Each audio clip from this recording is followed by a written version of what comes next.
Mon fils s'est planté devant moi dans mon propre couloir, les papiers à la main, les yeux secs comme du bois mort, et il m'a dit d'une voix que je ne lui connaissais pas, « Papa, tu n'es plus en état de gérer tout ça. C'est ma maison maintenant. » Il avait 49 ans, moi, 77. Et derrière lui, les murs sentaient encore le cèdre que j'avais taillé de mes propres mains il y a plus de 30 ans. Je n'ai pas crié, je n'ai pas pleuré.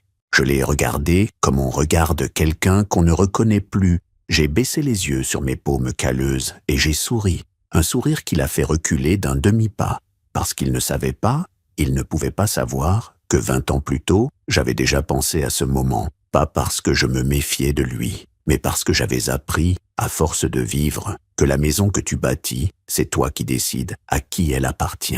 Toujours, avant de vous raconter comment tout s'est terminé, abonnez-vous à la chaîne et dites-moi dans les commentaires de quel pays vous regardez cette histoire. Laissez-moi vous raconter comment on en est arrivé là. Tout a commencé à Dakar, pas dans le Lyon que vous imaginez peut-être, avec ses quais de Saône et ses bouchons du vendredi soir. Non, ça a commencé bien avant, dans un quartier de Dakar où les enfants jouaient les pieds nus sur la terre rouge et où mon père, Ibrahim Diallo, réparait les meubles des maisons bourgeoises de la Médina. Il avait des mains extraordinaires, mon père, des mains qui parlaient au bois. Quand il posait sa paume sur un morceau d'acajou ou d'ébène, on aurait dit qu'il écoutait quelque chose que personne d'autre n'entendait. Il m'a dit une fois, j'avais peut-être 12 ou 13 ans. « Amadou, le bois a une mémoire. Si tu lui manques de respect, il te le rendra. Si tu le travailles avec honneur, il vivra plus longtemps que toi. » J'ai mis des années à comprendre ce qu'il voulait dire, des décennies même. J'avais 24 ans quand je suis arrivé à Lyon. C'était en 1973. Je portais une valise en carton bouilli, un manteau trop léger pour les hivers du Rhône et une caisse en bois dans laquelle j'avais rangé les outils de mon père, ses ciseaux à bois, ses gouges, ses râpes et un petit couteau à manche d'os qu'il tenait lui-même de son propre père. Cette caisse, je la tiens encore dans mon atelier. Elle n'a pas bougé de place depuis 40 ans. Lyon, à cette époque, c'était une autre ville. Pas hostile, mais pas accueillante non plus. Les gens vous regardaient hésiter dans le métro avec cette curiosité prudente, des gens qui ne savent pas encore si vous êtes un problème ou une curiosité. J'ai dormi les 3 premiers mois dans une chambre de bonne à la Croix-Rousse, 6 mètres carrés, avec un lavabo en faïence fissurée et une fenêtre qui donnait sur une cour intérieure où un chat gris dormait toujours sur le même rebord. Je me souviens de ce chat. Je ne me souviens pas du nom de beaucoup de gens que j'ai croisés à cette époque, mais je me souviens de ce chat. Le travail, je l'ai trouvé par hasard. Comme souvent, un ébéniste du quartier Saint-Jean, un vieil homme nommé Monsieur Garnier, avait entendu dire qu'il y avait un Africain dans le quartier qui savait faire quelque chose avec le bois. Il m'a convoqué un mardi matin, m'a tendu un morceau de chêne abîmé et m'a demandé ce que je ferais avec. J'ai sorti le couteau de mon père, je lui ai passé le dos de la lame dessus en fermant les yeux à moitié et j'ai dit « Ce bois a été mal stocké, il a pris l'humidité par le côté droit. Il faudra travailler dans l'autre sens pour ne pas casser le fil. » Garnier m'a regardé longtemps, puis il a dit « Lundi matin, 8 heures. » C'est comme ça que ça a commencé. Pendant 7 ans, j'ai travaillé avec lui. J'ai appris le vocabulaire français du bois, la façon dont les Lyonnais parlaient tôt de leur buffet de famille, de leurs armoires à 2 portes, de leurs bergères recouvertes de velours usé. J'ai appris à écouter les clients comme mon père m'avait appris à écouter le bois, avec une patience qui ressemble presque au silence. Et peu à peu, les clients ont commencé à demander spécifiquement à travailler avec moi. Pas avec Garnier, avec moi. C'est aussi à cette époque que j'ai rencontré Maître Beaumont, Bernard Beaumont. Il avait alors dans les 30 ans un jeune avocat qui venait de s'installer au barreau de Lyon et qui avait confié à l'atelier de Garnier la restauration d'un bureau en noyer qui avait appartenu à son grand-père. C'était un meuble magnifique, abîmé par le temps et quelques déménagements maladroits. J'ai passé 3 semaines dessus. Quand je le lui ai rendu, Beaumont a posé la main sur le plateau et il n'a rien dit pendant peut-être 1 minute entière. Puis il s'est tourné vers moi et il a dit « Vous avez redonné de la dignité à ce meuble. Merci. » Ce mot-là, dignité, m'a suivi toute ma vie. Nous sommes devenus amis, Bernard et moi. Ce n'était pas évident à l'époque. Un avocat français et un artisan sénégalais, dans le Lyon des années 70, ce n'était pas une amitié qui allait de soi. Mais on se retrouvait parfois au bistrot du coin, on parlait de tout et de rien, de la politique française que je comprenais à moitié, de l'Afrique qu'il ne connaissait que par les livres, et surtout du bois, du droit, des choses qui durent. Bernard avait une façon de réfléchir aux choses qui m'a toujours épaté. Il ne donnait jamais son opinion tout de suite. Il écoutait, il attendait, puis il disait quelque chose de juste et de simple. Un peu comme le bois, finalement. C'est en 1978 que j'ai ouvert mon propre atelier. J'avais réussi à économiser assez pour louer un local dans le quartier de la Guillotière. Pas grand, mais suffisant. Garnier m'a passé quelques clients sans rancœur, avec cette générosité tranquille des vieux artisans qui savent que leur métier vaut mieux que la jalousie. Et les années qui ont suivi ont été des années de construction, pas seulement de meubles, mais de tout le reste. Fatou est arrivée dans ma vie en 1980. Elle venait de Thiès, une ville de la région de Diourbel, au Sénégal, et elle avait cette façon de rire qui faisait tourner les têtes dans la rue. Elle était venue rejoindre une cousine installée à Lyon, sans trop savoir ce qu'elle ferait ensuite. Ce qu'elle a fait, c'est qu'elle m'a épousé 1 an après notre rencontre, dans une petite cérémonie au consulat du Sénégal et chez des amis qui avaient poussé les meubles pour qu'on puisse danser. Elle sentait la fleur de bissap et elle chantait parfois en wolof le soir des chansons que sa mère lui avait apprises et qu'elle ne voulait pas oublier. Fatou, je ne passe pas une journée sans penser à elle. Ismaël est né en 1975. Non, pardon, en 1976. Je confonds parfois les dates maintenant, c'est l'âge. Il est né en plein hiver lyonnais, en janvier, et il a crié si fort dans la salle d'accouchement que l'infirmière a dit en riant qu'il allait réveiller tout l'hôpital. Un beau garçon qui ressemblait à Fatou par les yeux et à moi par les mains. De grandes mains avec de longs doigts, des mains faites pour travailler, sauf qu'Ismaël n'a jamais voulu travailler avec les mains. Ce n'est pas un reproche, pas vraiment. Chaque enfant choisit son chemin et ce n'est pas au père de décider à la place du fils. Mais je mens si je dis que ça ne m'a jamais pesé, de voir qu'il ne mettait jamais les pieds dans l'atelier. Quand il avait 8, 9, 10 ans, j'essayais de lui montrer des choses. Je lui donnais un morceau de tilleul, facile à travailler, et un ciseau pas trop aiguisé, et je lui disais « Essaie, sans ce que le bois te dit ». Il essayait, 5 minutes, 10 minutes, puis il posait l'outil et allait retrouver ses copains dans la rue. Ça me faisait quelque chose, mais je ne le montrais pas. Fatou disait que chaque enfant a son propre talent et qu'il fallait lui laisser le temps de le trouver. Elle avait raison, bien sûr. Elle avait presque toujours raison. Ismaël a fait des études brillantes, vraiment brillantes. Lycée, prépa, grande école de commerce à Paris. Il avait ce don pour les chiffres, pour les stratégies, pour convaincre les gens en quelques phrases. À 25 ans, il était déjà dans un cabinet de conseil. À 30, dans une boîte d'investissement. Il gagnait en 1 mois ce que je gagnais en 1 an dans mes meilleures périodes. Et je n'en étais pas jaloux. Non, vraiment pas. J'étais fier même. Fier d'avoir un fils qui avait réussi dans ce pays qui n'avait pas toujours été facile avec nous. Mais il y avait quelque chose qui changeait en lui au fil des années.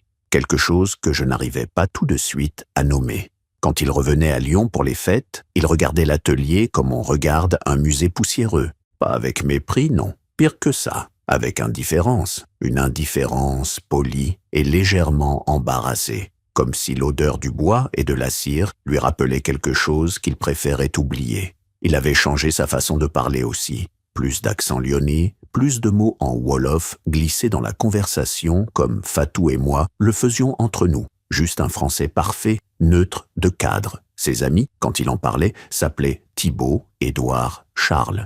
Je ne dis pas que c'est un problème d'avoir des amis qui s'appellent comme ça, mais je remarquais qu'il ne parlait presque jamais d'amis sénégalais, d'amis africains, d'amis qui auraient pu lui ressembler autrement que par le costume. Un jour, Ismaël devait avoir dans les 35 ans, il m'a présenté une collègue, une femme avec qui il sortait à l'époque. Elle était très bien, sympathique, souriante. Et à un moment, pendant le repas, elle a regardé l'atelier par la fenêtre du jardin et elle a dit, par curiosité sincère, « Et vous faites ça depuis combien de temps, Amadou ?»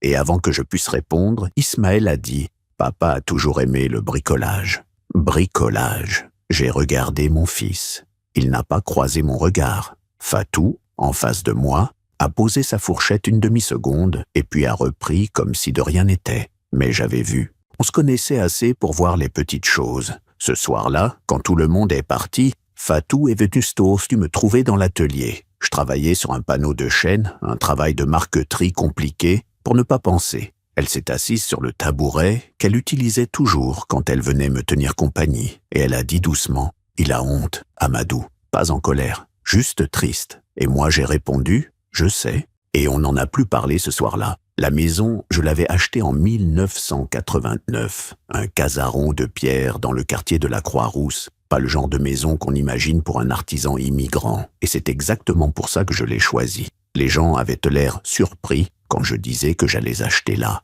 Certains, sans le dire vraiment, pensaient que ce n'était pas pour moi, cette maison-là, mais j'avais travaillé pendant 16 ans pour ça. J'avais restauré des dizaines de pièces de musée, des meubles de château, des bibliothèques pour des collectionneurs parisiens qui venaient exprès à Lyon pour m'engager, et j'avais économisé, sou par sou, avec la rigueur de quelqu'un qui sait que personne ne lui fera de cadeau.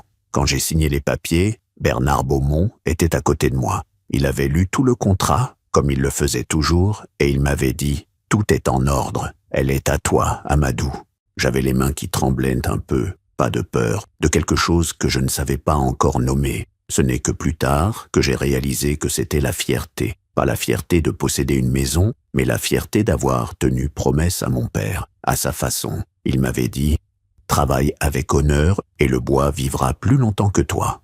Eh bien, cette maison, c'était du bois que j'avais travaillé avec honneur. Elle allait vivre plus longtemps que moi. Les premières années dans cette maison, c'étaient de belles années. Fatou avait transformé la cuisine en quelque chose qui sentait en permanence le thieboudienne du dimanche. Du riz au poisson préparé avec des épices qu'elle commandait à une cousine restée à Dakar, parce que celle qu'on trouvait ici n'était jamais tout à fait pareille. Les voisins finissaient par frapper à la porte le dimanche matin, pas pour se plaindre, mais pour demander si la recette pouvait s'apprendre. Et Fatou leur ouvrait toujours. J'avais transformé le sous-sol en atelier, mais aussi installé dans la pièce du fond une sorte de petit musée personnel, des pièces que j'avais ramenées du Sénégal au fil des voyages. Un tabouret en ébène, sculpté dans le style des Sérères, un masque de cérémonie en bois de fromager, une série de statuettes que mon père avait fabriquées et que j'avais récupérées après sa mort. Ce n'était pas un musée comme vous imaginez, avec des vitrines et des cartels. C'était vivant, c'était présent. C'était ma façon de dire à la maison, et à quiconque entrait dedans, d'où je venais et pourquoi j'étais là. Ismaël n'aimait pas cette pièce. Il ne le disait pas directement, mais quand il amenait des gens chez nous, des collègues, des amis parisiens, il les guidait toujours loin de ce côté de la maison. Une fois, quand il avait peut-être 28 ans et qu'il était venu avec 2 amis de sa promotion pour un week-end, l'un d'eux avait demandé à visiter la maison. Ismaël avait fait le tour, montré le jardin, les pièces du haut, la cuisine, et quand son ami avait voulu pousser la porte de la pièce du fond, celle que j'appelais le sanctuaire dans ma tête, Ismaël avait dit avec ce sourire que j'avais appris à déchiffrer « Oh, c'est juste la pièce de rangement de papa, rien d'intéressant, rien d'intéressant ». J'étais dans le jardin à ce moment-là et je l'ai entendu par la fenêtre ouverte. J'ai continué à tailler la haie. Mes mains ne tremblaient pas, j'en suis sûr, mais quelque chose, à l'intérieur, a décidé ce jour-là d'une chose que je ne savais pas encore formuler clairement. Quelque chose a décidé. Cette maison ne lui appartiendra jamais de la façon dont il croit. Jamais. Mais ça, c'est une autre partie de l'histoire. Ce dont je veux vous parler, d'abord, c'est de Chloé. Chloé, c'est la fille d'Ismaël et de Marie, avec qui il a vécu presque 12 ans avant qu'ils se séparent. Pas dans la violence, juste dans cette usure tranquille des gens qui ont fini par ne plus se comprendre. Chloé avait 2 ans quand ils se sont séparés. Elle a grandi entre les 2 maisons, une semaine chez l'une, une semaine chez l'autre, comme beaucoup d'enfants de sa génération. Et de temps en temps, les week-ends ou les grandes vacances, elle venait chez moi, à Lyon, dans la maison de la Croix-Rousse. Elle avait quelque chose de particulier, cette petite. Dès qu'elle entrait dans la maison, elle allait directement à l'atelier. À 5 ans, elle regardait sans toucher, les yeux grands ouverts, comme si les morceaux de bois et les outils accrochés au mur étaient étant des créatures vivantes. À 7 ans, elle a commencé à poser des questions, des vraies questions, pas les questions polies des enfants qui font semblant de s'intéresser pour faire plaisir. Grand-père, pourquoi ce bois-là est plus foncé que l'autre? Grand-père, comment on sait où couper? Grand-père, c'est quoi ce dessin gravé là? Ça vient d'où?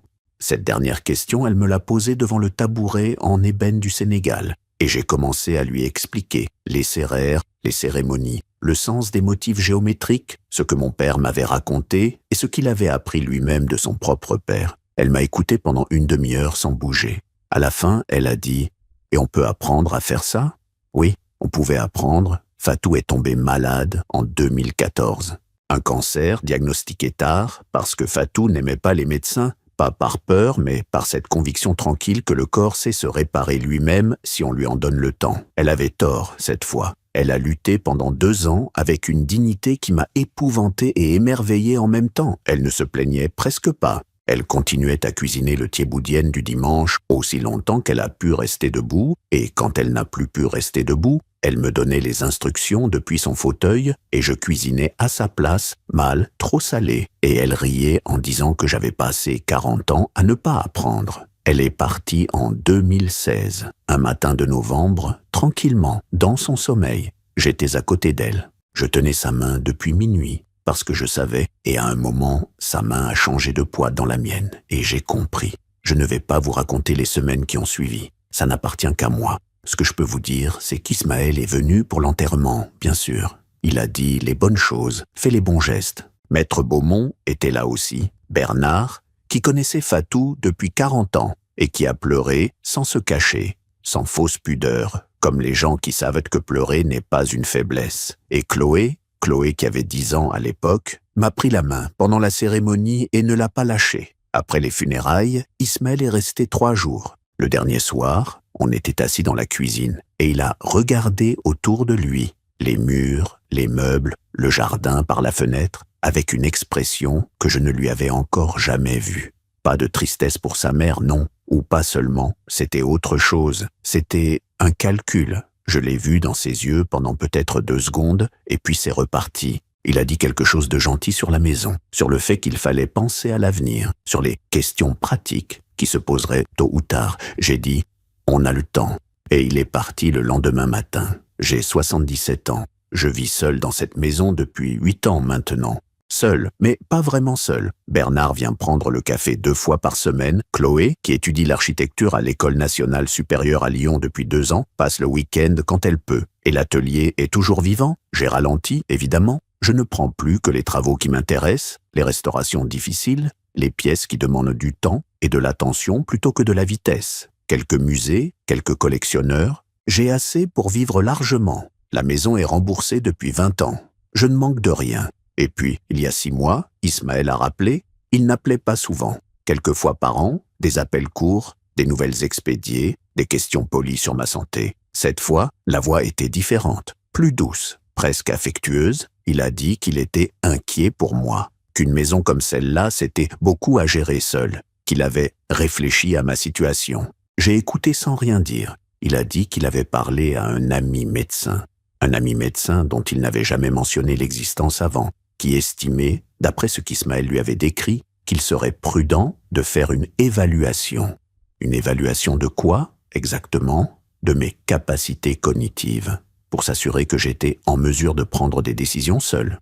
Je suis resté silencieux pendant un moment, puis j'ai dit « Ismaël, qu'est-ce que tu veux vraiment ?» Il n'a pas répondu directement. Il a dit qu'il pensait à moi. J'ai dit « Très bien, viens quand tu veux ». Et j'ai raccroché. J'ai appelé Bernard le soir même. Je lui ai raconté la conversation mot pour mot. Bernard n'a rien dit pendant un moment. Et puis, il a fait ce petit bruit qu'il fait quand il réfléchit. Un « très bref, très sec. Et il m'a demandé « Tu veux qu'on parle des statues ?» J'ai dit « Bon, il est peut-être temps. » Parce que voilà ce qu'Ismaël ne savait pas. Ce qu'il ne pouvait pas savoir. Il y avait 22 ans, en 2003, 2 ans avant la retraite de Bernard, qui avait continué à travailler pour moi à titre d'ami, pas de conseiller officiel. J'avais eu une conversation avec lui dans ce même atelier, un soir de décembre, autour d'un thé à la menthe que Fatou nous avait préparé. On avait parlé longtemps, de l'avenir, de la maison, de ce que je voulais qu'il reste après moi. Et j'avais dit à Bernard quelque chose que je n'avais jamais dit tout haut, quelque chose qui dormait en moi depuis des années. Je ne veux pas que cette maison devienne un actif, je veux qu'elle reste un lieu. Bernard avait compris immédiatement. C'était l'avantage de 40 ans d'amitié. On avait travaillé pendant plusieurs mois sur les statuts, discrètement, sans en parler à Ismaël, non par malhonnêteté, mais parce que certaines choses se font dans le silence, entre soi et sa conscience, avant d'être dites au monde. La fondation Diallo Héritage avait été enregistrée en 2004, déclarée en préfecture, dotée d'un capital initial que j'avais constitué sur mes économies personnelles. Son objet, préservé le casaron de la Croix-Rousse comme espace de transmission des arts de l'artisanat, avec une vocation particulière pour accueillir les jeunes artisans d'origine immigrée qui cherchaient un lieu pour apprendre, pour travailler, pour exister dignement. La maison avait été apportée à la fondation, légalement, avec toutes les signatures qu'il fallait. Bernard avait fait les choses dans les règles, comme il faisait toujours. La maison n'était plus à moi, elle n'était plus à personne, ou plutôt elle était à tout le monde. Ismaël n'en savait rien. Pas parce que je cherchais à le piéger, sincèrement pas. Je ne suis pas un homme qui joue au piège, mais j'avais estimé à l'époque que ce que je faisais n'avait pas à être expliqué à qui que ce soit. C'était ma maison, c'était ma décision, et c'était conforme à tout ce que j'avais toujours cru. Le bois a une mémoire, cette maison avait une mémoire, et cette mémoire méritait mieux que d'être vendue à des promoteurs ou transformée en appartement de standing pour des gens qui ne sauraient jamais ce que ces murs avaient vu. Après l'appel d'Ismaël, les semaines ont passé. Il a rappelé 2 fois encore des appels de plus en plus concrets, de moins en moins affectueux. Il parlait de réorganisation patrimoniale, de valeur du bien, d'un cabinet spécialisé qui avait fait une estimation. L'estimation, il me l'a envoyé par mail, un PDF très propre avec des chiffres très ronds. La maison valait, selon eux, entre 750 000 et 800 000 euros. Une opportunité, écrivait-il dans son mail, juste ce mot, une opportunité. Et puis un matin de mars, il y a donc maintenant quelques semaines, sa voiture s'est garée devant la maison. Une belle voiture, grise, silencieuse. Il est descendu avec 2 valises. Je l'ai regardé depuis la fenêtre de l'atelier. Il a sonné. J'ai ouvert. Il souriait de ce sourire que j'avais appris à ne plus croire et il a dit qu'il avait décidé de venir s'installer quelque temps pour m'aider à gérer les choses. Derrière lui, dans la main droite, un dossier en plastique bleu. Je savais ce qu'il y avait dedans. Pas exactement, mais j'avais une idée. Je l'ai laissé entrer. Je lui ai préparé du café.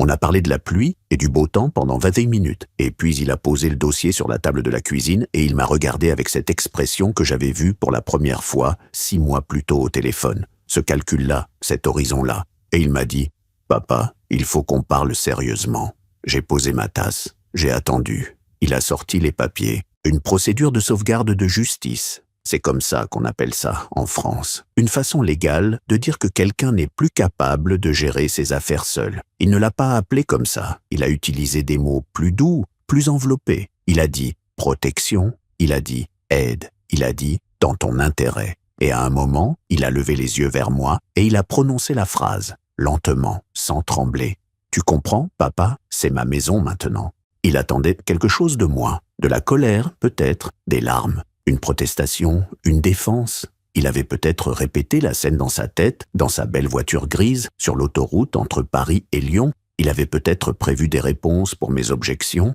Ce qu'il n'avait pas prévu, c'était le silence et le sourire. Je l'ai regardé, mon fils de 49 ans, en costume, assis à la table de la cuisine de la maison que j'avais achetée avant qu'il sache marcher, et j'ai souri. Pas un sourire de mépris, pas un sourire de victoire. Un sourire de quelqu'un qui attendait cette conversation depuis longtemps et qui, maintenant qu'elle était là, n'avait plus rien à craindre. J'ai repoussé les papiers vers lui, doucement. J'ai dit « Tu as soif? Tu veux encore du café ?» Il a froncé les sourcils. « Papa, laisse-moi finir mon café. » Je suis allé remplir ma tasse. J'ai regardé par la fenêtre le jardin, le cerisier que Fatou avait planté l'année de la naissance d'Ismaël et qui fleurissait encore chaque printemps avec une régularité têtue. J'ai pensé à mon père, à ses mains, à sa voix. J'ai pensé à Bernard. Puis je me suis retourné vers Ismaël et j'ai dit « Tu m'excuses, 5 minutes ». Je suis allé dans l'atelier, j'ai pris mon téléphone, j'ai composé le numéro de Bernard. Il a décroché à la 2e sonnerie. J'ai dit « Bernard, c'est le moment ». Il y a eu un silence d'1 seconde et puis sa voix calme, posée, de quelqu'un qui attendait aussi cet appel depuis un moment. « Je serai là demain matin, avec les statuts ». J'ai raccroché. Je suis resté un moment dans l'atelier, dans l'odeur du cèdre et de la cire et de tout ce que j'avais construit. Mes mains posées à plat sur l'établi que j'avais fabriqué moi-même en 1985, dont le bois était usé et poli par des milliers d'heures de travail et qui était encore aussi solide qu'au premier jour. Le bois a une mémoire, et moi aussi. Ismaël est resté dans la cuisine pendant que j'étais dans l'atelier. Je le savais parce que je n'entendais pas ses pas dans le couloir. Il était immobile, assis, avec ses papiers devant lui, attendant que je revienne avec la tête basse et la signature facile. Peut-être qu'il regardait son téléphone, peut-être qu'il comptait les minutes, je ne sais pas. Ce que je sais, c'est que quand je suis retourné m'asseoir en face de lui, quelque chose avait changé dans la pièce. Pas dans les murs, pas dans l'air, dans lui. Il m'a regardé différemment, comme si, pendant ces 5 minutes seul dans la cuisine de son enfance, il avait senti que quelque chose lui échappait, sans pouvoir dire quoi. J'ai posé mes 2 mains à plat sur la table et j'ai dit « Bien, parlons ». Il a repris son discours, plus précautionneux cette fois, moins sûr. Il a expliqué que la maison représentait un capital immobilisé considérable, que le quartier de la Croix-Rousse avait énormément valorisé ces dernières années, que lui traversait une période de restructuration professionnelle. Ce qui voulait dire, je le comprendrai plus tard, qu'il avait besoin d'argent. Pas dans la misère, non. Ismaël ne serait jamais dans la misère. Il avait trop bien appris à se protéger pour ça. Mais il avait fait des investissements qui avaient mal tourné, des paris financiers sur des marchés qui s'étaient retournés, et quelque part dans sa tête bien organisée, il avait fait l'inventaire de ce qu'il possédait, ou de ce qu'il croyait posséder, et la maison de la Croix-Rousse était apparue comme la solution la plus propre, la plus rapide. Il a dit « Je ne te mets pas à la porte, papa. Tu pourrais vivre dans un appartement plus adapté, plus pratique pour toi. » J'ai regardé des résidences seniors très bien situées, très confortables. Résidence senior, voilà le mot. J'ai pris une gorgée de café. Il était froid, je l'ai bu quand même. Et les papiers que tu as apportés? J'ai demandé. Il a posé la main sur le dossier bleu. Une procédure de protection, juste pour formaliser le fait que tu as un appui légal pour gérer tes affaires. Ce n'est pas une mise sous tutelle. Il n'a pas répondu. Ismaël, je l'ai dit doucement, pas pour le ménager, mais parce que c'est ma façon depuis toujours. Qui a signé la demande? Il y a eu un silence d'1 ou 2 secondes de trop. Et dans ce silence, j'ai compris qu'il n'était pas venu seul jusqu'à ce moment-là. Pas sur le plan juridique, en tout cas. Quelqu'un l'avait aidé à monter le dossier. Quelqu'un qui savait comment ces procédures motion fonctionnaient, comment les formulaires se remplissaient, comment une demande de sauvegarde de justice se construisait pour paraître bienveillante quand elle ne l'était pas. J'ai demandé « C'est Maître Arnaud ?» Son regard a changé. Juste un battement de paupières, mais je l'ai vu. Maître Arnaud, je connaissais ce nom. Un avocat spécialisé dans la gestion du patrimoine des personnes âgées, une façon élégante de dire qu'il savait trouver les failles dans les situations familiales fragiles. Il avait une réputation dans certains milieux. Bernard m'en avait parlé une fois, il y a peut-être 4 ou 5 ans, en passant, sans que je fasse vraiment attention à ce moment-là. Bernard avait dit, avec son ton de quelqu'un qui choisit ses mots, c'est quelqu'un qui travaille beaucoup avec les familles en attente d'héritage. En attente d'héritage, j'avais noté la formule dans un coin de ma tête. Ismaël a dit « Ce n'est pas ce que tu crois ». J'ai dit « Je ne crois rien pour l'instant. Je te demande de me dire qui a préparé ces papiers. » Il a admis que c'était Arnaud. Oui, un conseil, il a dit. Pas un complot. Juste un conseil professionnel pour anticiper les difficultés qui pourraient me surgir si ma santé venait à décliner. J'avais 77 ans. Je montais les escaliers sans m'essouffler. Je travaillais encore 6 heures par jour dans l'atelier quand un beau projet me motivait. Mon médecin, le docteur Kessler, un homme que je voyais depuis 15 ans et qui me connaissait mieux que la plupart des gens, me disait à chaque bilan annuel que j'avais la tension d'un homme de 55 ans et la lucidité d'un homme qui lisait encore, qui pensait encore, qui vivait encore avec toute sa tête. Mais Ismaël n'avait pas parlé à Kessler, il avait parlé à un ami médecin, quelqu'un que je ne connaissais pas, quelqu'un qui avait fait une évaluation à distance, sur la base de ce qu'Ismaël lui avait raconté. Voilà la prova di freddo, comme on dit en italien, la preuve du calcul froid. Ce n'était pas impulsif, ce n'était pas la douleur d'un fils qui s'inquiétait réellement pour son père. C'était construit, réfléchi, avec des intermédiaires, des dossiers, des procédures. Mon propre fils avait passé du temps, je ne sais pas combien, quelques semaines, quelques mois peut-être, à monter un dossier pour me déposséder de mes propres capacités légales, de ma propre liberté de décision, et tout ça pour une maison qu'il n'avait même jamais aimée. Ce soir-là, je lui ai proposé de rester dormir. La chambre du haut était prête, comme toujours. Je laissais les chambres prêtes par habitude, par espoir peut-être. Il a accepté, un peu surpris. Il s'attendait probablement à une dispute, à des larmes, à une capitulation ou à une porte claquée. Pas à du café et une chambre propre, on a dîné ensemble. J'avais fait un poulet rôti simple, avec des légumes du marché. On a parlé peu, Il y avait entre nous cette politesse des gens qui savent tous les deux qu'il y a une chose énorme dans la pièce et qui choisissent, provisoirement, de faire comme si elle n'existait pas. Avant d'aller se coucher, Ismaël s'est arrêté dans le couloir et il a regardé la grande armoire que j'avais restaurée 30 ans plus tôt, une armoire normande du 19e siècle avec des panneaux sculptés et des ferrures en bronze que j'avais refaites à la main. Il l'a regardée un long moment et j'ai cru, une fraction de seconde, que j'allais voir revenir l'enfant qu'il avait été, celui qui posait des questions, celui qui touchait le bois du bout des doigts avec cette curiosité hésitante. Mais non, il a dit, elle est belle, ça vaut cher une pièce comme ça.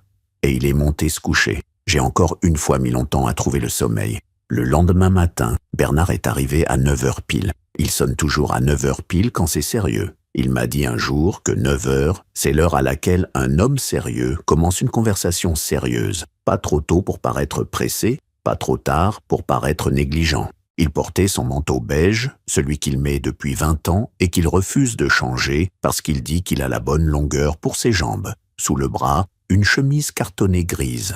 Ismaël était déjà debout, dans la cuisine avec un café. Quand il a vu Bernard entrer, son visage a fait quelque chose d'intéressant. Un mélange de surprise et de recalibrage rapide. Il connaissait Bernard, bien sûr. Il l'avait vu des dizaines de fois depuis l'enfance.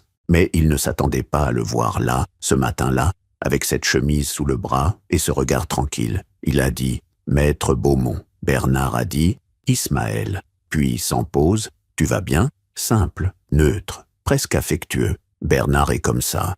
Il ne commence jamais par l'attaque. Il commence par l'humain. C'est pour ça qu'il a été un bon avocat. On s'est assis tous les trois autour de la table de la cuisine. J'ai préparé du café. La lumière du matin entrait par la fenêtre et tombait exactement sur la table, comme elle le fait chaque printemps à cette heure-là. Une lumière jaune et douce qui faisait ressembler la cuisine à une peinture flamande. Fatou aimait cette lumière. Elle disait que c'était l'heure où la maison était la plus belle. Bernard a posé la chemise sur la table, il a pris le temps de boire une gorgée de café avant d'ouvrir quoi que ce soit.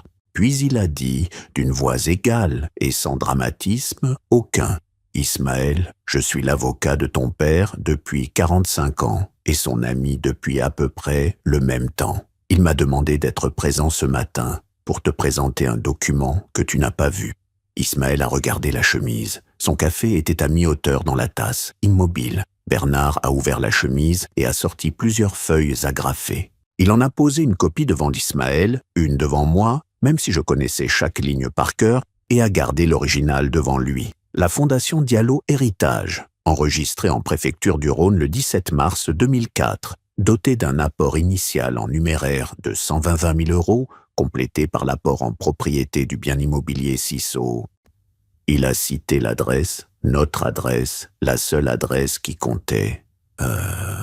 Par acte notarié du 29 novembre 2004. Ismaël lisait. Je regardais son visage lire.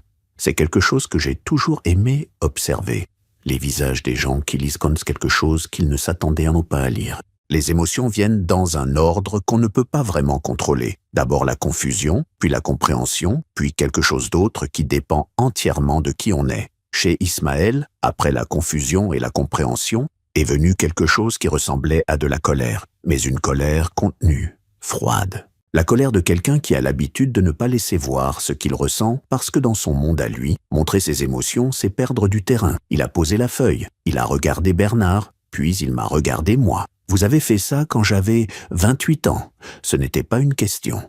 29, j'ai dit, et vous ne m'en avez jamais parlé. Non. Silence. Le réfrigérateur faisait son petit bruit habituel. Dehors, dans le jardin, un merle chantait dans le cerisier de Fatou. Pourquoi? J'ai réfléchi à cette question.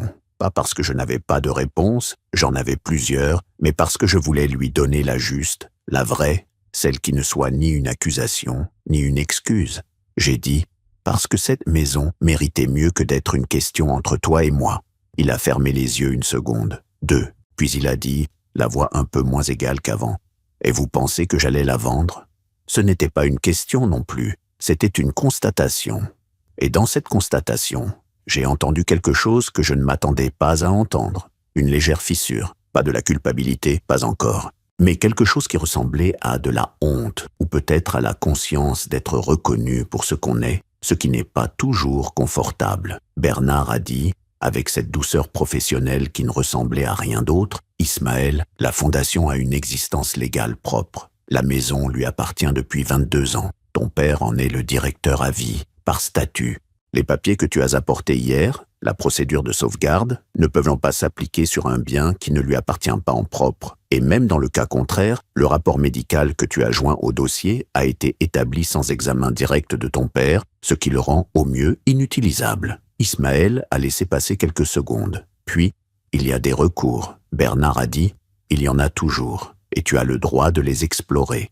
Mais tu sais aussi bien que moi ce que ça représente, le temps, l'argent, et surtout ce que ça voudrait dire publiquement. Un fils qui conteste juridiquement la fondation caritative créée par son père immigrant pour préserver un patrimoine artisanal. Il a laissé la phrase finir d'elle-même, sans la moindre menace dans la voix. Juste un fait posé sur la table comme le reste. Ismaël ne répondait plus. Il regardait ses mains, ses grandes mains, les mêmes que les miennes, celles que j'avais espéré voir un jour tenir un ciseau à bois. Il les regardait comme s'il les voyait pour la première fois. J'aurais pu dire quelque chose à ce moment. J'aurais pu enfoncer le clou, comme on dit. J'aurais pu parler du mot « bricolage », de la pièce du fond qu'il appelait le rangement, du regard calculateur après l'enterrement de sa mère. J'aurais pu lui demander quand exactement il avait décidé que son propre père était un obstacle plutôt qu'un homme. Mais j'ai gardé tout ça pour moi, pas par faiblesse, par choix, parce que certaines choses, une fois dites, ne se reprennent plus. Et je n'étais pas certain de vouloir définitivement fermer toutes les portes. J'ai dit simplement,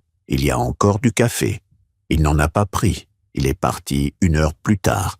Il a repris ses valises, les a mises dans le coffre de la belle voiture grise, et il s'est arrêté une dernière fois devant moi sur le pas de la porte. Je m'attendais à tout, à des reproches, à des larmes peut-être, à une réconciliation forcée ou à une rupture nette. Mais il a juste dit « Je ne comprends pas pourquoi tu ne m'as pas parlé de tout ça. » Et j'ai dit « Je sais. » Ce n'était pas une réponse complète, mais c'était une réponse honnête. Il est monté dans sa voiture. Je suis resté sur le pas de la porte jusqu'à ce que la voiture disparaisse au bout de la rue. Bernard était derrière moi, à un pas. Quand le bruit du moteur s'est dissous dans celui de la ville, il a mis sa main sur mon épaule 1 seconde. Juste 1 seconde. Bernard n'est pas un homme de grande démonstration. Et puis il est allé remettre les documents dans sa chemise. On a bu encore un café. On a parlé d'autre chose, du printemps qui avançait, d'un livre que Bernard lisait sur l'histoire de l'architecture médiévale, de la qualité du marché du jeudi matin au bas de la rue, des choses normales, nécessaires, qui vous rappellent que la vie est plus grande que ses crises. Mais je mentirais si je disais que j'étais en paix ce matin-là. La vérité, c'est que j'ai passé les jours suivants avec un poids dans la poitrine que je n'arrivais pas tout à fait à nommer. Ce n'était pas de la colère. La colère, je l'avais traversée des semaines plus tôt, quand j'avais compris ce qu'Ismaël préparait. Ce n'était pas de la tristesse non plus, pas exactement. C'était quelque chose de plus vieux, de plus profond. Le sentiment d'un père qui regarde son fils et ne sait plus où il a perdu le fil. Parce que c'est ça, la vraie question, celle qui ne se règle pas devant un notaire ou dans les statuts d'une fondation. Où est-ce que ça a glissé ? À quel moment Ismaël a-t-il cessé de voir en moi un homme pour ne voir qu'une situation à gérer ? Est-ce que c'était ma faute, à moi, qu'il avait peut-être trop laissé aller vers ce monde-là sans lui donner assez de racines pour résister à sa logique froide ? Est-ce que c'était la faute de ce monde-là lui-même qui apprend aux gens à tout transformer en actif, en capital, en opportunité ?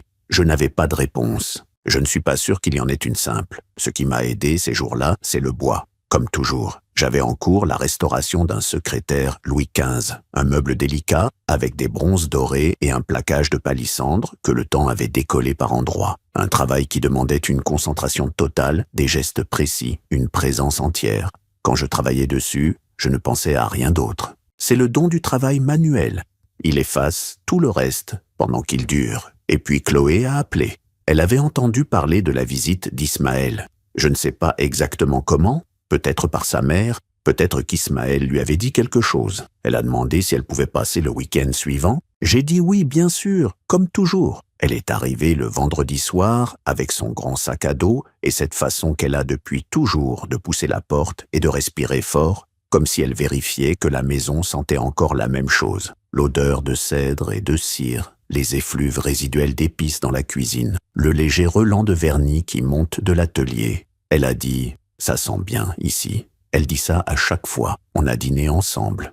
J'avais fait un thieboudienne, pas aussi bien que Fatou, jamais aussi bien, mais acceptable. Chloé en reprenait 2 fois, ce qui est le meilleur compliment qu'on puisse donner à un cuisinier de mon niveau. On a parlé de ses études, de son projet de fin d'année, une réhabilitation imaginaire d'un immeuble industriel en espace communautaire. Elle m'a montré ses plans sur son ordinateur, de grandes feuilles de dessin numérique avec des lignes précises et des annotations techniques. Je ne comprenais pas tout, mais je voyais la pensée derrière, une façon d'organiser l'espace pour que les gens puissent y vivre ensemble sans se perdre. Ça m'a touché. J'ai demandé « Et toi, est-ce que ton père t'a dit quelque chose ?» Elle a pris le temps de finir sa bouchée. Puis, il m'a dit que tu lui avais fait des misères. J'ai failli sourire, failli. Et toi, tu en penses quoi ? Elle a regardé par la fenêtre du jardin, vers l'atelier dont la lumière était encore allumée. Puis elle s'est retournée vers moi avec ses yeux. Les yeux d'Ismaël et les yeux de Fatou mélangés, une chose impossible, et pourtant là. Et elle a dit « Je pense que tu as fait ce qui était juste, grand-père. Je pense que cette maison est exactement ce qu'elle doit être. » J'ai dû poser ma fourchette. Le lendemain matin, je lui ai montré les statuts de la fondation. Les vrais, dans leur entier. Pas le résumé que Bernard avait présenté à Ismaël, mais le document complet avec ses 42 articles, ses annexes, ses listes de bénéficiaires potentiels, sa vision à long terme. Elle a lu lentement, en prenant des notes dans un petit carnet qu'elle sortait de sa poche. À un moment, elle a dit « Grand-père, tu réalises que tu as créé quelque chose d'important ?» J'ai dit « J'ai créé quelque chose d'honnête. C'est la même chose. » Elle a hoché la tête, comme quelqu'un qui note une formule. Et puis elle a demandé, en levant les yeux du document, « Est-ce que tu aurais besoin d'aide pour le structurer autrement, pour lui donner une vraie visibilité ?» Parce qu'en architecture, on apprend que les espaces qui ne sont pas visibles finissent par être oubliés. Et je ne voudrais pas que ça arrive à celui-là. Je l'ai regardé, 19 ans, de la cire sous les ongles de la veille, parce qu'elle avait passé l'après-midi à m'aider dans l'atelier, et les yeux brillants de quelqu'un qui vient de voir quelque chose qu'elle ne savait pas qu'elle cherchait. J'ai dit, on en parle. Et on en a parlé tout le week-end. Ce que Chloé m'a proposé dans ce long week-end de conversations mêlées de travail dans l'atelier et de promenades dans le quartier, c'était quelque chose à quoi je n'avais pas pensé. Elle voulait faire de la Fondation Diallo Héritage son projet de fin d'études. Non pas une réhabilitation fictive, mais un vrai projet de réorganisation spatiale de la maison. Une façon de rendre l'atelier accessible à des jeunes artisans, d'aménager la pièce du fond en espace d'exposition permanente, de créer une connexion entre le passé que je portais et l'avenir que d'autres pourraient me construire ici. Elle voulait dessiner la maison de demain à partir de la maison d'aujourd'hui, à partir de ses murs, de ses odeurs, de ses mémoires. J'ai dit oui, bien sûr que j'ai dit oui. Mais il y avait encore une chose que je ne savais pas, quelque chose que j'allais découvrir dans les semaines suivantes et qui allait changer la nature de cette histoire. Pas la rendre plus sombre, non, la rendre plus complexe, plus vraie. 2 semaines après la visite d'Ismaël, j'ai reçu un appel d'un numéro que je ne reconnaissais pas.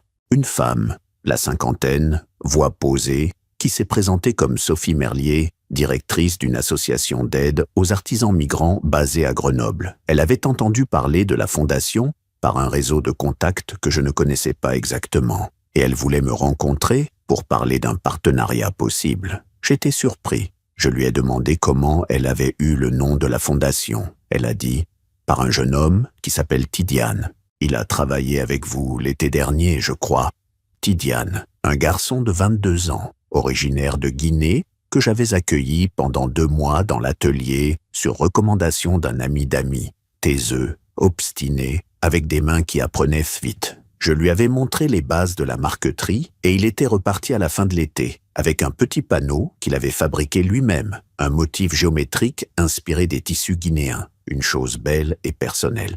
Je ne savais pas ce qu'il était devenu. Je ne savais pas non plus qu'il avait parlé de moi à quelqu'un, mais il avait parlé. Sophie Merlier est venue me voir 15 jours plus tard, une femme efficace, directe, qui connaissait son sujet. Elle m'a expliqué que son association accompagnait des jeunes artisans sans papier ou en situation précaire, des gens avec du talent et sans endroit où l'exercer. Elle cherchait des ateliers, des maîtres, des espaces.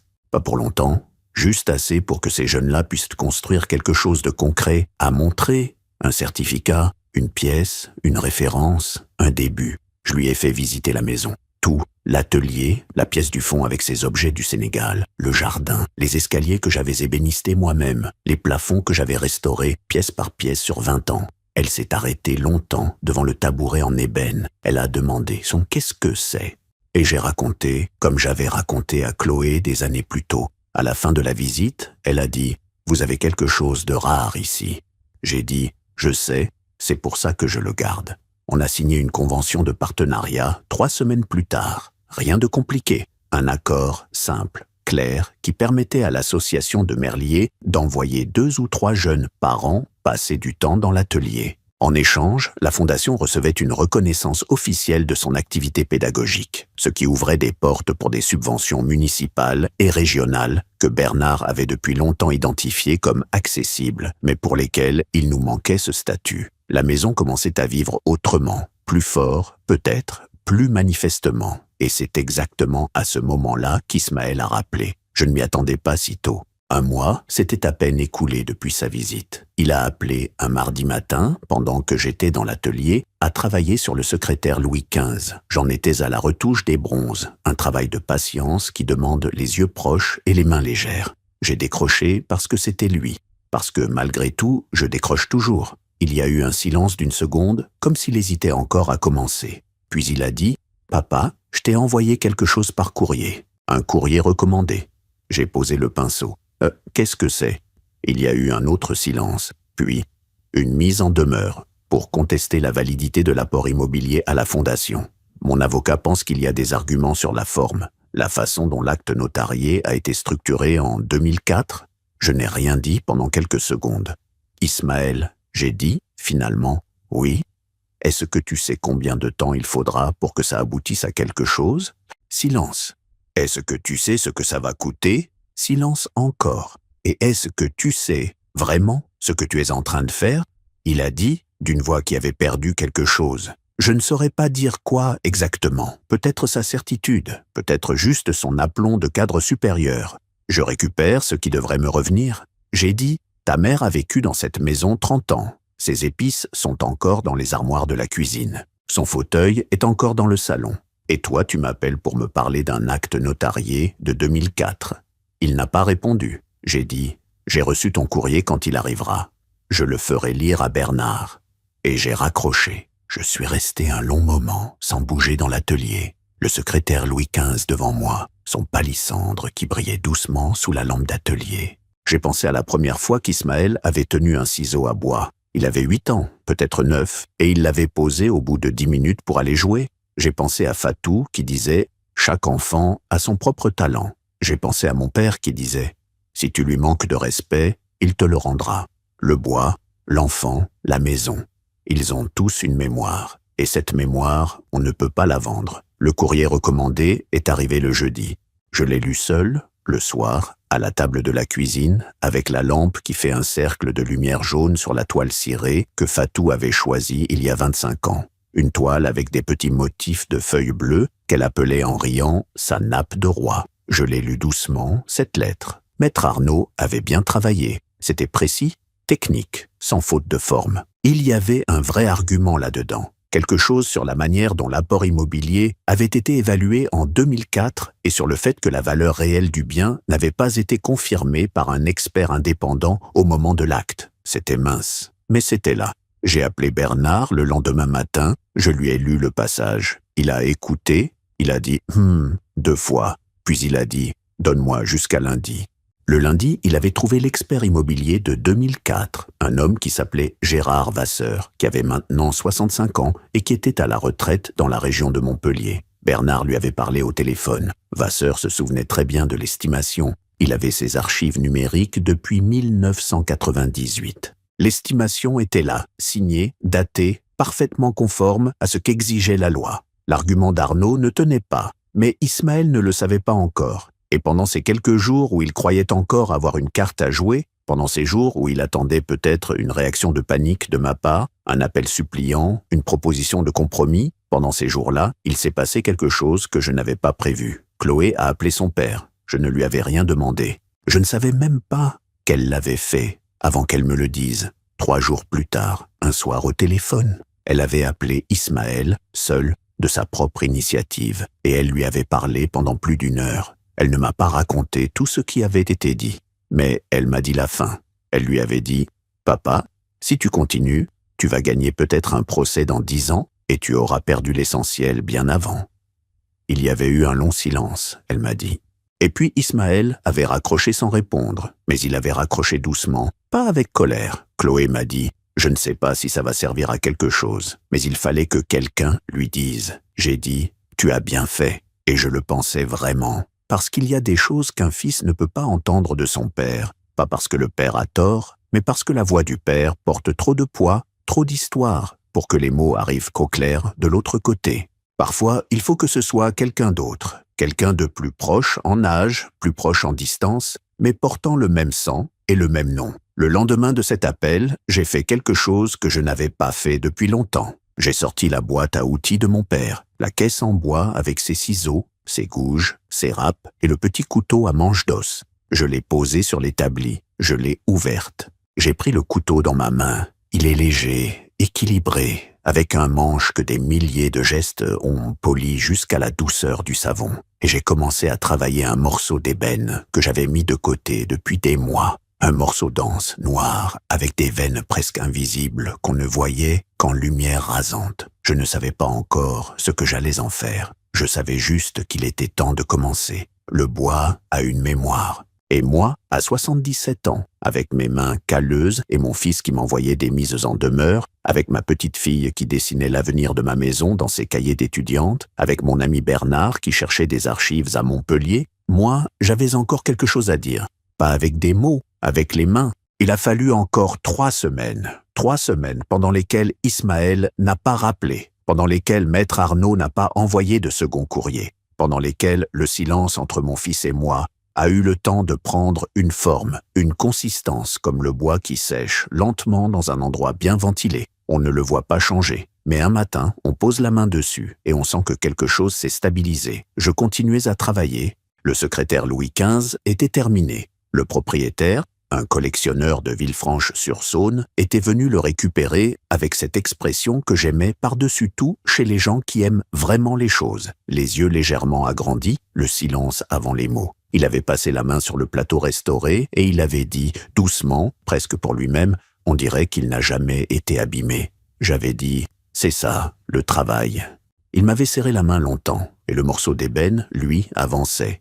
Pas vite. L'ébène ne se laisse pas faire vite. C'est un bois qui résiste, qui teste la patience, qui demande que vous ayez quelque chose de précis à lui dire avant de se laisser façonner. Je savais maintenant ce que je voulais en faire. Une statuette, pas dans le style de celle que mon père avait sculptée, pas un personnage debout avec ses attributs rituels, quelque chose de plus simple, de plus personnel. 2 mains, juste 2 mains, posées l'une sur l'autre, les doigts légèrement entrecroisés, comme on pose les mains quand on tient quelque chose de précieux sans le serrer. Les mains de Fatou et les miennes, ensemble. Je travaillais dessus le soir, après dîner, sous la lampe d'atelier. C'était lent, minutieux, presque méditatif. Et dans ces heures-là, je ne pensais pas à Ismaël, ni à Maître Arnaud, ni aux mises en demeure. Je pensais à Fatou, à la façon dont elle me tendait du thé dans l'atelier sans dire un mot pour ne pas interrompre mon travail, à la façon dont elle chantait en wolof quand elle croyait que personne n'écoutait, à ses mains, à elle, petite, vive, capable de préparer un thieboudienne pour 12 personnes et de tenir la main d'un mourant avec la même exactitude. Ce n'est pas un hasard si c'est à cette période que tout a basculé. Bernard m'a appelé un mercredi matin de bonne heure. Sa voix avait cette légère acuité qu'elle prenait quand il avait quelque chose de concret à annoncer. Pas d'excitation, Bernard n'est pas un homme excitable, mais une sorte de concentration accrue, comme un violoniste qui resserrerait imperceptiblement son archet avant d'attaquer. Il m'a dit « Arnaud a retiré la mise en demeure. J'ai posé le couteau à manche d'os. Quand ? Hier après-midi. Notification au greffe, copie envoyée à mon cabinet ce matin. J'ai regardé par la fenêtre le jardin, le cerisier de Fatou, les premières feuilles qui revenaient, le ciel de Lyon au-dessus des toits de la Croix-Rousse, ce ciel particulier qui change 20 fois par jour et qu'on finit par aimer comme on aime quelqu'un de caractère. Il a dit pourquoi ? Arnaud n'explique jamais. Il calcule. Et il a calculé que l'argument sur l'expertise de 2004 ne passerait pas. Il a fait une pause, ou bien quelqu'un lui a conseillé d'arrêter. On a tous les deux laissé cette phrase exister sans y toucher. Parce qu'on pensait tous les deux à Chloé, à son appel à Ismaël, à ce que 3 semaines de silence peuvent faire à un homme qui reste seul avec ses propres pensées. J'ai dit « Merci Bernard ». Il a dit « Ce n'est pas fini, Amadou ». Pas pour m'inquiéter, pour être honnête, comme il l'avait toujours été. Il peut revenir dans 6 mois, dans 1 an, sous une autre forme, avec un autre angle. Les gens qui ont décidé quelque chose ne l'abandonnent pas facilement. J'ai dit « Je sais, mais aujourd'hui, c'est déjà quelque chose ». Il a dit « Oui, aujourd'hui, c'est quelque chose ». Je n'ai pas appelé Ismaël ce jour-là. Je n'ai pas non plus attendu qu'il appelle. J'ai fait ce que je fais quand je ne sais pas quoi faire avec quelque chose. Je suis allé au marché du jeudi matin, j'ai acheté des légumes, un morceau de poisson, des épices. Je suis rentré, j'ai cuisiné. Pas du thieboudienne, ça, c'était le plat de Fatou, et certains jours, je le réussis presque, et d'autres jours, l'absence est trop grande pour que le goût soit juste. J'ai cuisiné un yassa au poulet, simple, avec des oignons et du citron. J'ai mangé seul, à la table de la cuisine, avec la nappe de Fatou et la lumière du soir qui entrait obliquement par la fenêtre. C'était bon, pas parfait. Bon, Ismaël a rappelé le samedi suivant. Pas le mardi, pas le jeudi. Le samedi matin, à 10h, l'heure à laquelle il appelait autrefois quand il était étudiant à Paris et qu'il avait le temps. Je ne sais pas si c'était délibéré ou instinctif, peut-être les deux. Sa voix était différente de toutes celles que j'avais entendues de lui ces derniers mois. Pas la voix douce et calculée du premier appel sur ma santé, pas la voix sèche du couloir avec les papiers, pas la voix tendue du téléphone de la mise en demeure. C'était une voix plus petite, plus proche de quelque chose que je connaissais mieux. La voix de l'enfant qui revenait du collège avec une mauvaise note et qui ne savait pas comment l'annoncer. Il a dit « Papa ». J'ai dit « Oui ». Silence, pas long, peut-être 5 secondes. Mais 5 secondes de silence entre un père et un fils, ça peut contenir beaucoup de choses. Il a dit « J'ai demandé à Arnaud d'arrêter ». J'ai dit « Je sais, Bernard me l'a dit ». Nouveau silence. Chloé m'a dit des choses. Il s'est arrêté. Des choses que j'avais besoin d'entendre, je crois, même si c'était difficile. Je n'ai rien dit, j'attendais. Avec Ismaël, il faut toujours attendre. Il réfléchit vite, mais il parle lentement quand c'est important, comme s'il pesait chaque mot avant de le poser.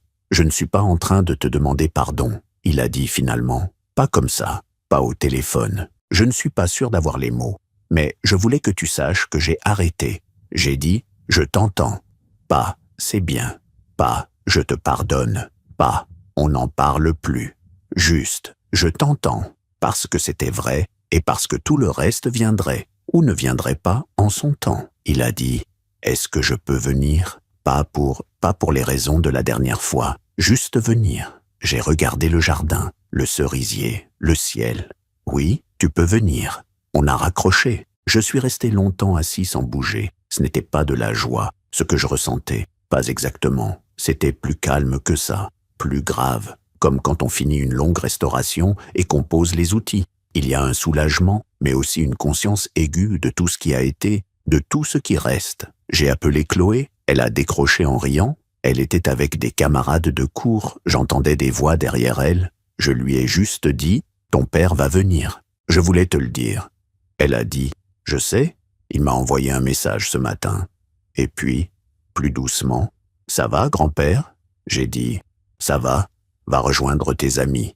Ismaël est venu le dimanche suivant, sans valise, cette fois, juste avec une petite veste en lin qu'il portait depuis au moins 10 ans. Je me souvenais de l'avoir vu sur lui lors d'un anniversaire de Fatou, il y a longtemps. Il avait peut-être mis cette veste-là exprès, ou peut-être pas.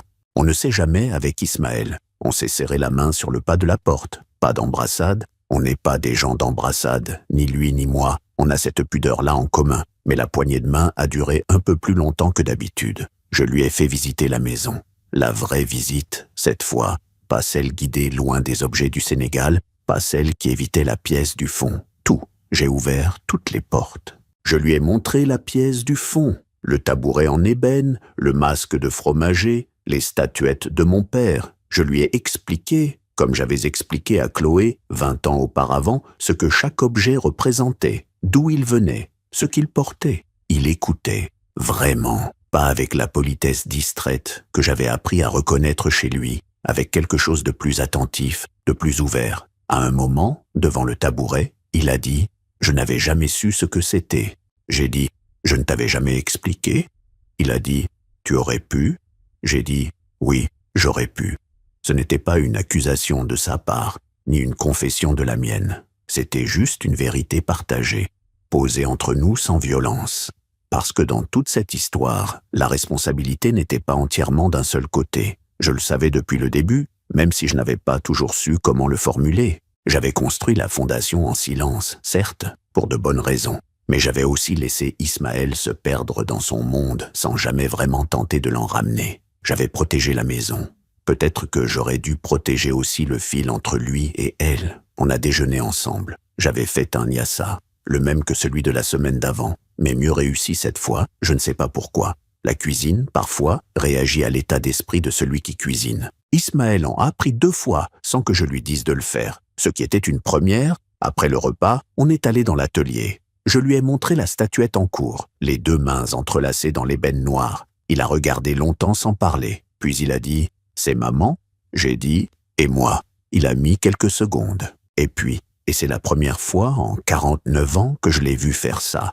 Ou peut-être seulement la première fois depuis qu'il était tout petit et qu'il n'avait pas encore appris à se cacher. Il a posé 2 doigts sur le bois, très doucement, presque sans le toucher, juste le bout des doigts, comme pour sentir. Je n'ai rien dit, j'ai attendu. Il a dit, très bas, « Elle me manque ». J'ai dit, « À moi aussi ».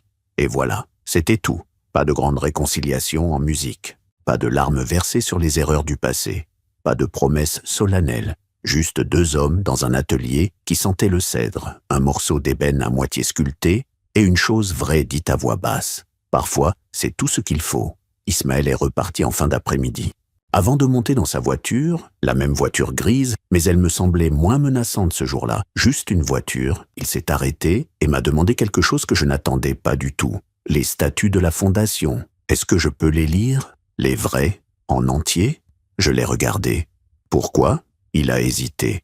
Puis, Chloé m'a parlé de ce qu'elle veut faire, le projet d'architecture, les jeunes artisans, l'espace d'exposition. Il a regardé la maison, la façade en pierre, les fenêtres avec leurs volets en bois que j'avais refaits un par un il y a 15 ans. Je voudrais comprendre ce que tu as construit. Vraiment. Je suis allé chercher les statuts. Je les lui ai donnés. Il les a pris avec les 2 mains. Je ne sais pas ce qu'il en a fait ce soir-là, dans sa belle voiture grise sur l'autoroute entre Lyon et Paris. Peut-être qu'il les a lus, peut-être qu'il les a posés sur le siège passager et n'y a pas touché. Je n'ai pas demandé. Certaines choses ont besoin de leur propre temps, et le temps d'Ismaël n'a jamais été le mien. Les semaines suivantes ont été des semaines de construction, la vraie, la lente, celle qui ne fait pas de bruit. Chloé a présenté son projet de réhabilitation de la maison à son jury de mi-parcours. Elle m'avait demandé si je voulais voir la présentation, les plans, les maquettes en carton, les photos qu'elle avait prises de chaque recoin de l'atelier et de la pièce du fond. Je lui avais dit oui, bien sûr. Elle me les avait envoyés par mail dans un dossier qu'elle avait intitulé simplement « Héritage ». J'avais ouvert le fichier un soir sous la lampe avec mon verre de thé à côté et j'étais resté devant l'écran pendant un long moment. Elle avait compris quelque chose que je n'avais pas su formuler en 40 ans de vie dans cette maison. Elle avait compris que la maison n'était pas un musée, que les objets n'étaient pas là pour être regardés derrière une vitre, mais pour être touchés, utilisés, mêlés à la vie de quelqu'un. Elle avait dessiné un atelier ouvert, lumineux, avec des établis à différentes hauteurs pour que des gens de toute taille puissent travailler.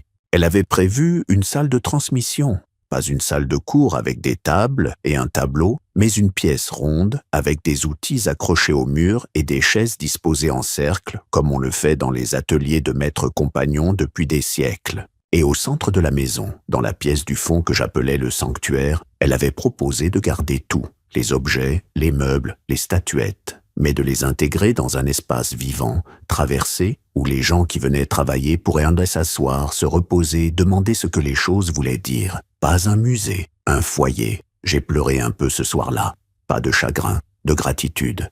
parce qu'il y a des moments dans une vie où on voit quelqu'un comprendre ce qu'on a passé des décennies à essayer de dire, et que ce quelqu'un soit ta petite fille, c'est quelque chose que les mots ne peuvent pas vraiment contenir. Le jury a adoré le projet. Elle m'a appelé le soir de la présentation, la voix encore vibrante de l'adrénaline des questions et des réponses. L'un des professeurs, un homme spécialisé dans l'architecture patrimoniale, avait dit que c'était l'un des projets les plus mûrs qu'il ait vus depuis plusieurs années, qu'il y avait une compréhension de l'espace et du temps qui ne s'enseignait pas, qui venait de quelque chose de plus profond que les cours. Elle avait dit au professeur « Ça vient de mon grand-père ».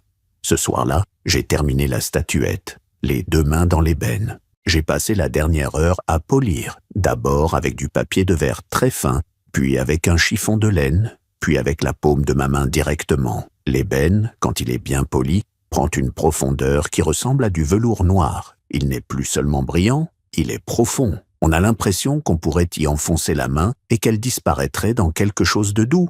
J'ai posé la statuette sur l'établi et je l'ai regardée longtemps. Elle était bien, elle était ce que j'avais voulu qu'elle soit. Je l'ai portée dans la pièce du fond, le sanctuaire, et je l'ai posée à côté du tabouret en ébène de mon père. Les deux pièces se ressemblaient et ne se ressemblaient pas. Lui avec ses motifs géométriques traditionnels, hérités de siècles de savoir-faire sérère. Moi avec mes deux mains entrelacées, invention personnelle, hybride de tout ce que j'avais vécu entre Dakar et Lyon. Le passé et le présent, côte à côte, dans un bois qui vivrait plus longtemps que nous deux. C'est dans cet ordre-là que les choses doivent se passer.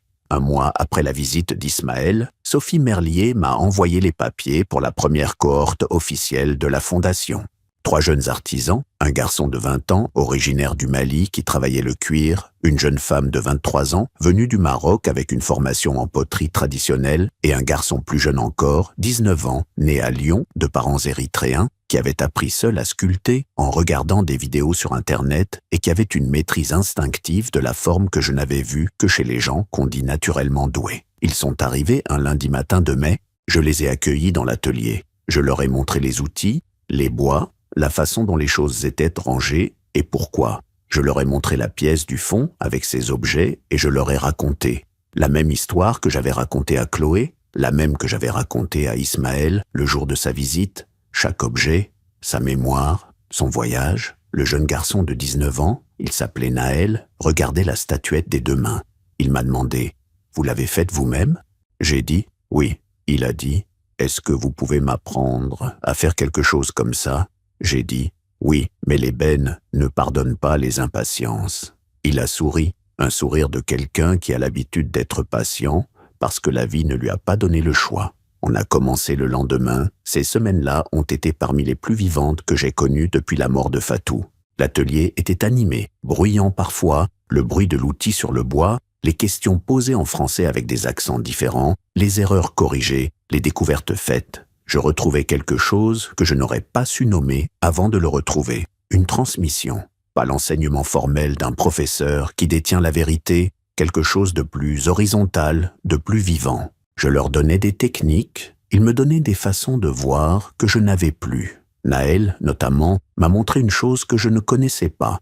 Il travaillait le bois différemment, avec des gestes plus courts, plus rapides, qui venaient d'autre chose que ce qu'on m'avait appris. Quand je lui ai demandé où il avait appris ça, il a dit qu'il avait regardé des vidéos de sculpteurs éthiopiens, des vieux maîtres dont les noms n'apparaissaient pas dans les livres, mais dont les mains parlaient une autre langue que la mienne. On a travaillé ensemble sur une pièce pendant 2 semaines. Elle était meilleure que ce que j'aurais fait seul. Voilà ce que la Fondation était censée faire. Et elle le faisait. Ismaël a rappelé en juin. Cette fois, la conversation a duré plus longtemps. Il m'a demandé comment se passait la première session avec les jeunes artisans. Je lui ai décrit Naël, la jeune potière marocaine, le garçon malien qui travaillait le cuir avec une précision d'horloger. Il écoutait. Il posait des questions. Pas les questions d'un investisseur qui cherche un retour sur investissement, mais les questions de quelqu'un qui essaie de comprendre quelque chose qu'il a mis du temps à vouloir comprendre. À un moment, il a dit « Tu penses que ça intéresserait quelqu'un si on cherchait des financements extérieurs pour agrandir, peut-être, ou pour pérenniser ?» J'ai fait une pause. « Tu parles de quoi, exactement ?» Il a dit « J'ai des contacts dans des fondations privées. » Des gens qui cherchent des projets à soutenir dans le domaine du patrimoine et de l'intégration. Une pause, Je ne veux pas m'imposer, mais si ça peut servir, je n'ai rien dit pendant quelques secondes. Puis j'ai dit, parle-en à Chloé d'abord, c'est son projet autant que le mien maintenant. Il y a eu un silence bref, et dans ce silence, j'ai entendu quelque chose se déposer, comme une chose lourde qu'on pose par terre après l'avoir portée trop longtemps. Il a dit, d'accord, je vais lui parler. Je ne sais pas comment ils se sont parlé, Ismaël et Chloé, dans les semaines qui ont suivi. C'est entre eux, et c'est bien ainsi. Ce que je sais, c'est que Chloé est venue me voir un dimanche avec un cahier plein de notes et les yeux brillants de quelqu'un qui vient de passer plusieurs nuits à réfléchir. Elle m'a dit qu'Ismaël avait des contacts réels, que l'une des fondations privées qu'il avait mentionnées finançait précisément ce type de projet, que les statuts de la fondation Diallo Héritage correspondaient exactement aux critères d'éligibilité. Elle m'a dit, « Grand-père, si on obtient ce financement, on peut ouvrir l'atelier toute l'année. Pas juste 2 ou 3 jeunes à la fois, une dizaine, et on pourrait rémunérer les maîtres artisans qui viendraient enseigner. » Je l'ai regardé, 19 ans. Les mains qui tenaient le cahier avaient encore cette légère callosité au pouce droit qu'on acquiert quand on manie souvent un ciseau ou un cutter de dessin. J'ai dit, « Et Ismaël, quel rôle il voudrait avoir dans tout ça ?» Elle a souri, un sourire tranquille, sans naïveté. Il veut aider à chercher les financements. Rien de plus. Il m'a dit qu'il ne voulait pas diriger quelque chose qu'il n'avait pas construit. Cette phrase-là, il ne voulait pas diriger quelque chose qu'il n'avait pas construit, m'a touché différemment de tout ce qu'il avait dit depuis des mois, parce que c'était une phrase d'homme qui a appris quelque chose. Pas une conversion, pas un retournement dramatique, juste une leçon absorbée, intégrée, devenue partie de quelqu'un. On a déposé le dossier de demande de financement 3 mois plus tard.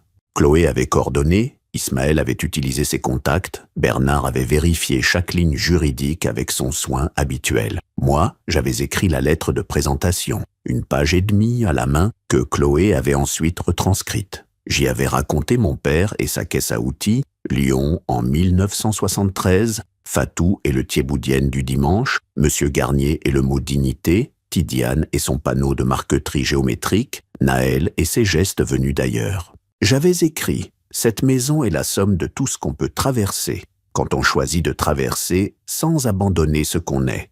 Elle appartient à ceux qui comprennent ça. » La réponse est arrivée en novembre, positive. Le jour où Chloé m'a appelé pour me le dire, j'étais dans le jardin. Sous le cerisier de Fatou, il n'y avait plus de feuilles. Novembre à Lyon, le cerisier était nu. Ses branches noires découpées sur un ciel gris et laiteux. J'ai reçu l'appel, j'ai entendu la voix de Chloé. J'ai dit « bien » d'une voix que j'essayais de garder égale, et quand j'ai raccroché, j'ai posé ma main sur l'écorce du cerisier. Rugueuse, froide, vivante. J'ai dit quelque chose à voix basse. En wolof, je ne vais pas vous traduire ce que j'ai dit. C'était pour Fatou, pas pour moi. Est-ce qu'Ismaël et moi sommes réconciliés, vraiment? C'est la question que vous vous posez peut-être. Je vais vous répondre honnêtement. Je ne sais pas ce que « vraiment » veut dire dans une réconciliation entre un père et un fils. Il n'y a pas eu de grande scène, pas de confession complète, pas de demande de pardon explicite, pas de promesse solennelle devant témoins. Il y a eu des appels téléphoniques plus réguliers qu'avant. Il y a eu un déjeuner à Lyon en septembre, juste lui et moi, dans un restaurant du quartier qui fait une quenelle au beurre blanc que j'aime depuis 30 ans.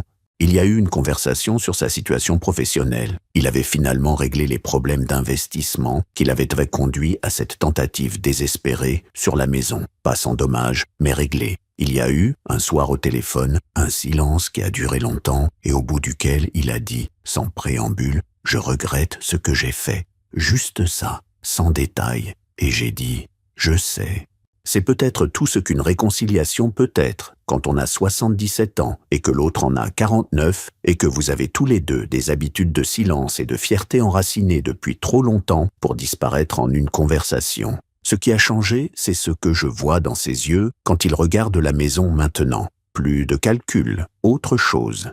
Quelque chose de plus proche du respect. Pas le respect de la valeur marchande, mais le respect de ce qui a été construit avec du temps et des mains et de l'obstination. La Fondation Diallo Héritage a ouvert son premier cycle complet en janvier. 9 jeunes artisans en résidence venant de 7 pays différents.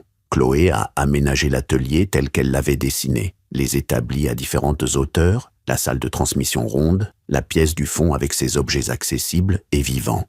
Naël et ses revenus. comme stagiaire permanent cette fois, et il a amené avec lui 2 amis dont l'un sculptait le métal et l'autre travaillait le textile traditionnel. La maison de la Croix-Rousse ne ressemble plus tout à fait à ce qu'elle était. Elle ressemble à ce qu'elle devait devenir. Bernard est venu un après-midi de février. On a bu du thé dans le salon. Le même salon où j'avais reçu Ismaël avec ses papiers, mais qui était différent maintenant, traversé par les voix et les bruines de l'atelier ouvert. Il a regardé autour de lui avec cet air qu'il avait parfois, de quelqu'un qui prend silencieusement la mesure d'une chose. Il a dit: « Tu sais, Amadou, quand tu m'as appelé le soir de la première visite d'Ismaël et que tu m'as dit « c'est le moment », j'ai compris que tu avais attendu ça longtemps. » J'ai dit « 22 ans. » Il a souri. « Et tu n'as pas eu peur, pendant ces 22 ans, que ça n'arrive jamais ?» J'ai réfléchi à cette question. Vraiment réfléchi, pas pour la forme. J'ai dit « non », parce que j'avais la maison. Et la maison, elle ne s'inquiète pas de ce qui viendra. Elle est là, c'est tout. Bernard a hoché la tête doucement, comme quelqu'un qui note une formule. On a bu notre thé en regardant le jardin et le cerisier de Fatou, qui avait déjà ses premiers bourgeons de la saison. Voilà ce que je voulais vous raconter. Mon fils est entré dans ma maison avec des papiers dans une main et la certitude que le temps avait fait de moi quelque chose de gérable. Il avait regardé ma vie entière et n'avait vu qu'un actif à liquider. Et moi, je n'avais rien dit. Je n'avais pas crié, je n'avais pas supplié, je n'avais pas menacé. J'avais souri, je m'étais retiré dans l'atelier que je m'étais construit et j'avais passé un coup de fil à l'homme qui était mon ami depuis 45 ans. Parce qu'il y a des choses qu'on ne protège pas avec la colère. On les protège avec la patience, avec la prévoyance, avec le travail silencieux des années. Mon père me l'avait dit avec du bois. Moi, je l'avais appris avec une maison. Aujourd'hui, quand je descends dans l'atelier le matin et que j'entends les voix des jeunes qui travaillent, quand je sens l'odeur du bois frais mêlée à celle de l'huile de lin et des épices qui montent encore de la cuisine le dimanche, quand je vois les mains de Naël sur un morceau d'ébène et que je reconnais dans sa façon de tenir l'outil quelque chose de ce que j'ai essayé de lui donner et quelque chose d'autre qui vient de plus loin que moi, dans ces moments-là, je ne pense pas à ce que j'ai gagné ou perdu. Je pense à mon père, à ses mains, à sa voix, et je me dis, le bois a bien tenu. Merci d'être resté jusqu'à la fin de cette histoire. Je sais que ce n'était pas une histoire simple. Il n'y a pas de héros parfait ici, et peut-être pas de vrai méchant non plus. Juste un homme qui a perdu le Nord pendant trop longtemps, et un père qui a choisi de lui laisser une porte ouverte, même après avoir fermé toutes les autres. Est-ce que j'ai bien fait? Je ne suis pas toujours sûr. Mais ce dont je suis sûr, c'est que la maison est encore debout, et que ce matin, avant de vous raconter tout ça, Naël m'a montré la première pièce qu'il a terminée seul. Une petite coupe en ébène, ronde et profonde, parfaite. Il me l'a tendue avec les 2 mains, comme on tend quelque chose de précieux, comme mon père me tendait ses outils, et j'ai pensé que c'était ça, peut-être, la seule victoire qui compte vraiment, pas sur son fils, pas sur un avocat ou une procédure, sur le temps, sur l'oubli, sur l'idée que ce qu'on construit avec honnêteté finit toujours par trouver des mains pour le continuer. Et vous, qu'est-ce que vous en pensez? Est-ce que j'aurais dû parler à Ismaël de la Fondation, bien avant? Ou était-ce la seule façon pour que ça se passe ainsi? Écrivez-le moi dans les commentaires. Votre avis compte pour moi.